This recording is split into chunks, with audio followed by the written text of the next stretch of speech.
사이버 리얼리즘, 가상과 현실이 하나로 이어지다. 도시공원이 주는 혜택을 누구나 누릴 수 있는 포용도시. AR 기술과 누구나 쉽게 즐길 수 있는 게이밍 콘텐츠를 도입하여 지역적, 사회적 편차에서 벗어나 모든 사람이 즐길 수 있는 도시공원의 모습을 제시합니다. 우리 사회는 스마트 기술과 IT가 발달함에 따라 사이버 공동체 속에서 더 많은 정보 교류의 기회를 가지게 되었습니다. 하지만 한편으로 가까울수록 더 멀어지는 사회 단절 문제가 발생하게 되었습니다. 그런 변화 속에서도 사람들은 자신들의 여가를 위해 소수의 공동체를 형성하기도 하고 그런 정서 생활의 무대로서 도시공원과 같은 도시 서비스 기능의 역할은 중요합니다. 하지만 실질적으로 그런 도시공원의 혜택을 누릴 수 있는 것은 도시민 일부에 불과합니다. 특히 구역별로 편차가 극심한 서울의 경우 그런 문제가 더욱 분명히 드러납니다. 이러한 문제 속에서 이를 해결할 수 있는 방안을 생각하게 되었습니다. 그에 따른 컨셉을 도출한 결과입니다. 사이버 리얼리즘, 사이버와 현실의 리얼, 사상을 뜻하는 이즘을 결합한 합성어입니다. 기본 공간에 따른 물리적 이용 행태에 벗어나 어떤 환경에서나 즐길 수 있는 공원의 이용 행태를 제시합니다. 열악한 지역의 특성으로 개발이 불리한 환경과 문화복지시설의 부재가 큰 요소로 작용합니다. 결정적으로 이는 도시민들의 삶의 질을 감소시킵니다. 열악지역 도시공원의 특성으로 개발이 어려운 산악경사면 위주의 부지와 생활권 공원의 부재 등의 문제를 손꼽을 수 있습니다. 특히 서울시 금천구는 종합적으로 문제점이 가장 두드러지는 지역입니다. 본 프로젝트에서는 금천구 독산동에 소재한 독산자연공원을 무대로 사이버 리얼리즘을 적용해가는 과정을 보여드릴 것입니다. 주변 환경 분석입니다. 대상지 주변에 근거리 이동이 용이한 마을버스 정류장이 다소 밀집되어 있습니다. 특히 주변에 다수의 학교가 분포하고 있어 인근 학생들이 잠재적인 이용자로서 공원을 이용할 것으로 생각됩니다. 대상지의 수계와 지형 분석에 따라 기존 체육시설이 밀집한 대상지 북쪽 지역을 집중적으로 활용하는 것이 용이할 것으로 판단하였습니다. 대상지 내부의 동선은 크게 산책 코스와 등산 코스이며 공간으로는 체육시설과 체험시설로 분류할 수 있습니다. 물리적 설계 전략으로서 경사가 심하고 복잡한 등산로의 경우 하나의 모험적인 요소로서 이용할 것입니다. 그리고 기존의 운동공간과 수공간을 더욱 활용하여 테마화된 공간을 구성할 계획입니다. 본격적인 계획에 앞서 프로젝트에 이용하게 될 게임의 형태를 구상하기 위해 기존에 존재하는 게임의 유형과 형태를 분석하게 되었습니다. 대표적인 게임의 한 형태로서 샌드박스형 게임은 마치 아이들이 노래사장에서 다양한 도구로 자유롭게 노는 것처럼 이용자가 자기주도적으로 게임을 플레이해 나간다는 특징을 가지고 있습니다. 다음은 샌드박스형 게임의 진행 프로세스를 바탕으로 플레이 패턴을 분석하였습니다. 먼저 게임이 시작되면 유저는 아무것도 가지고 있지 않은 무해 상태에서 게임이 시작됩니다. 유저는 최소한의 도구를 이용해 채집이나 낚시 같은 획득 활동을 통해 게임 진행을 위한 아이템을 획득하게 됩니다. 이후 그런 아이템을 이용하여 유저는 경제활동이나 창작, 수집과 같은 선택적 행위가 가능합니다. 이후 목표 지향적 행위로 도전과제, 일명 퀘스트 달성이나 남들에게 자신의 모습을 자랑할 수 있는 공유활동, 친구와 함께 게임을 즐길 수 있는 멀티플레이를 할 수 있습니다. 보통의 게임은 이런 패턴을 통해 모든 목표가 완료되면 게임이 끝나지만 샌드박스형 게임은 완결 없이 1차부터 3차까지 계속적으로 반복되는 특징을 지니고 있습니다. 프로젝트에서는 게임 진행에 필수적인 획득 활동을 물리적 공간에서 이루어지도록 구현함으로써 실제 공원에서의 행위를 통해서만 게임 진행이 가능하도록 하였습니다. 게임에서 이루어지는 활동을 실제 물리적 공간에 구현하기 위해 행위들의 움직임의 정도에 따라 휴식, 운동, 교육, 세 가지 요소로 나누어 대입해 보았습니다. 이런 요소에 따라 행위의 활동 범위 또한 설정하게 되었습니다. 기존의 GPS 기술과 AR을 이용한 게임이 존재합니다. 그러나 사이버 리얼리즘은 현실 환경에 존재하는 자연인, 바위, 나무, 꽃 등을 활동의 주체로 활용한다는 면에서 이전 사례와 차별적인 전략으로 꼽을 수 있습니다. 사이버 리얼리즘식 설계 방식을 통해 현 대상지뿐만 아니라 인근 주변 지역의 공원에 이를 적용시켜 공간과 공간을 연결하여 확장된 게임 플레이를 가능하게 한다면 더 많은 사람들이 이를 즐길 수 있을 뿐만 아니라 소통과 교류의 기회가 증대되는 효과가 있을 것입니다. 또한 앞으로 발전되는 AR 기술을 통해 스마트폰이 아닌 AR 글라스를 통해 더욱 안전한 서비스 이용이 가능할 것이고 이를 적극적으로 활용한 공간 활용 방식이 이루어져야 할 것입니다.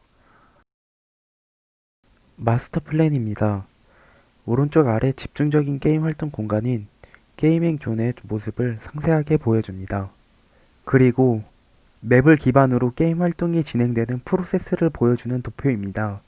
초록색에 가까울수록 실제 물리적 공간에서 이루어지는 성향이 큰 활동이고 푸른색에 가까울수록 가상 공간인 스마트폰에서 이루어지는 성향이 큰 활동입니다.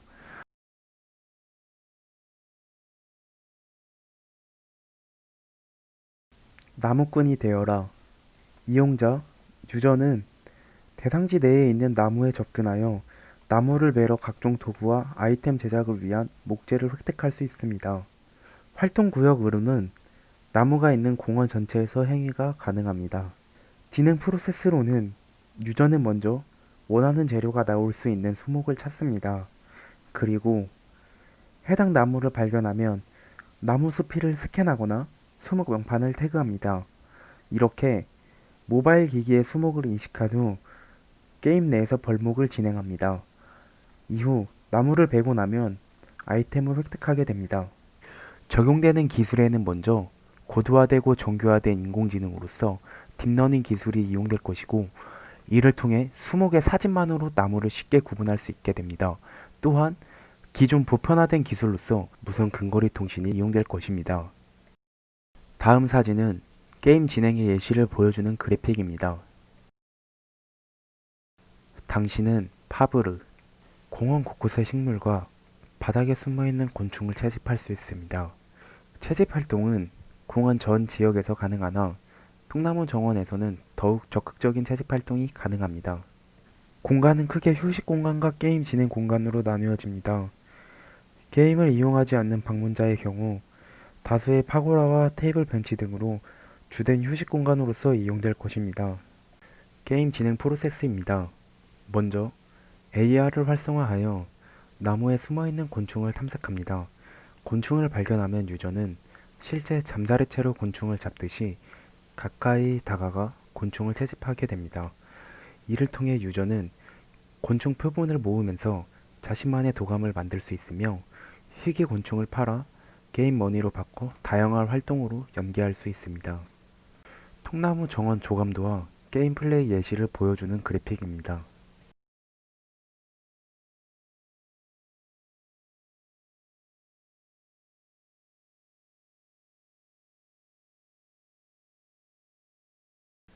광부가 되어라. 유저는 광산 내부의 희귀한 돌을 깨어 아이템 제작을 위한 광물을 획득할 수 있습니다. 행위는 오직 픽셀 광장 내에서만 가능합니다. 공간은 크게 게임 활동이 가능한 1층과 휴식 및 전망 공간인 2층으로 나눠집니다. 1층 공간은 게임 진행뿐만 아니라 각종 바위와 자갈로 꾸며진 암석 정원에서 독특한 바위의 형태와 질감을 체험할 수 있고 맨발 지압과 같은 건강 체험이 가능합니다. 게임 프로세스로 유저는 1층 게임 진행 공간 곳곳에 배치된 미스터리 스톤을 찾아 태그를 하고 스마트폰 내에 이를 인식시켜 게임 내 채석 행위를 통해 깨진 바위에서 광물을 획득하게 됩니다. 희귀한 광물일수록 획득 확률이 낮으므로 값비싼 광물을 얻기 위해서는 지속적인 게임 활동이 필요합니다. 픽셀 광장의 단면도는 다음과 같습니다. 낚시의 달인, 공원 내 계곡과 연못 등 수계 부근에 설치된 데크에서 다양한 종류의 물고기를 잡을 수 있습니다. 뿐만 아니라 주변 정원에서는 곤충과 식물을 채집하는 등 다양한 게임 활동이 이루어지는 종합활동 공간입니다. 활동 가능 영역은 다음과 같습니다. 공간 내에서 행위를 나눈다면 수생식물 및 어류 채집이 가능한 공간과 곤충 및 식물 채집이 가능한 공간으로 나눌 수 있습니다.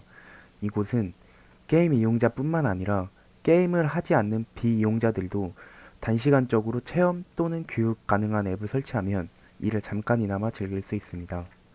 일명 비욘드 피어라는 데크 위에서 유저는 연못뿐만 아니라 호수와 바다같이 현실을 뛰어넘는 장소에서의 생물을 잡을 수 있습니다.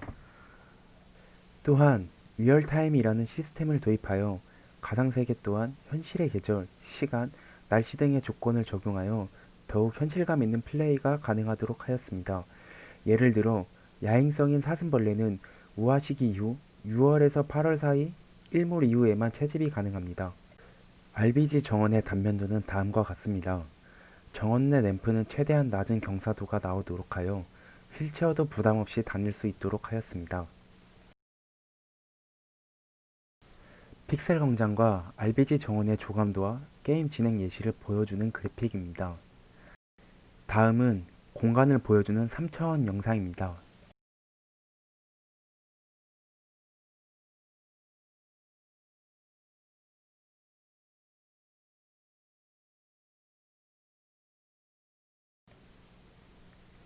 디자이너가 되어라. 유저는 자신이 얻은 아이템을 이용해 사이버 공간 내 자신만의 정원과 낙원을 만들 수 있습니다. 이곳 마이 디자인 존에서는 플레이어가 만든 가상세계의 공간을 실제 현실에서 만나볼 수 있는 공간입니다. 활동은 마이 디자인 존 내에서만 이루어집니다. 공간 내 규격화된 전시 공간이 있습니다. 이는 일종의 현실에서 진행되는 정원 공모전 시스템과 굉장히 유사합니다. 한쪽에 마련된 방문자 안내 센터에는 공원의 안내와 게임 이용 가이드, 이벤트 소식 등을 안내받을 수 있습니다. 비이용자의 경우 유저들이 만든 정원의 작품을 감상하여 투표를 진행할 수 있고, 안내센터에서는 홍보, 전시, 단기 체험 기회 등의 정보를 얻을 수 있습니다. 진행 과정의 경우 유저가 획득하고 제작한 아이템을 통해 자신만의 사이버 디자인 공간을 만들어냅니다. 이후 규격화된 사이버 공간 내의 창작 활동으로 온라인 내에서 공모를 통해 최종적으로 선정된 인기 작품을 실제 공간에 구현하게 됩니다. 전시장의 경우 계절, 기후, 운영 주체에 따라 실제로 조성하는 방법 또는 AR을 이용하는 방법을 선택하여 탄력적인 운영이 가능하도록 합니다. 다음은 마이 디자인 존의 모습을 보여주는 3차원 영상입니다.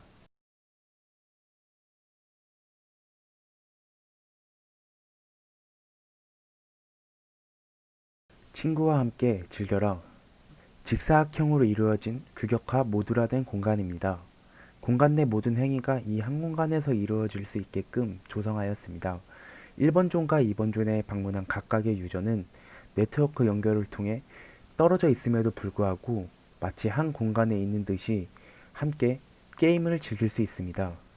흰 전선의 멀티플레이 라인 내부는 식재, 포장, 수계, 시선물 등 물리적 요소들이 모두 통일을 이루어야 하는 것이 중요합니다. 두 이용자는 서로 다른 공간에 있지만 같은 사이버 공간 내에서 협력 플레이가 가능합니다. 모듈형 멀티플레이 공간의 경우 본 대상지 외에 공원과 공원 간의 장거리 통신을 통해 개인 플레이를 진행할 수 있습니다. 꼭 공원이 아니라 도심 내 협소한 공간이나 어린이 공원에 이를 조성하여 공원까지 가지 않더라도 사이버 리얼리즘을 경험할 수 있습니다. 다음 그래픽은 멀티플레이의 상상도입니다. 저희가 준비한 발표는 여기까지입니다. 지금까지 사이버 리얼리즘의 발표자 신승환이었습니다. 아, 잠깐. 혹시 저랑 오늘 만나서 게임 같이 한판 하실 분 계신가요? 아, 너무 멀다고요? 괜찮아요. 가까운 공원에서 봐요. 사이버 리얼리즘으로.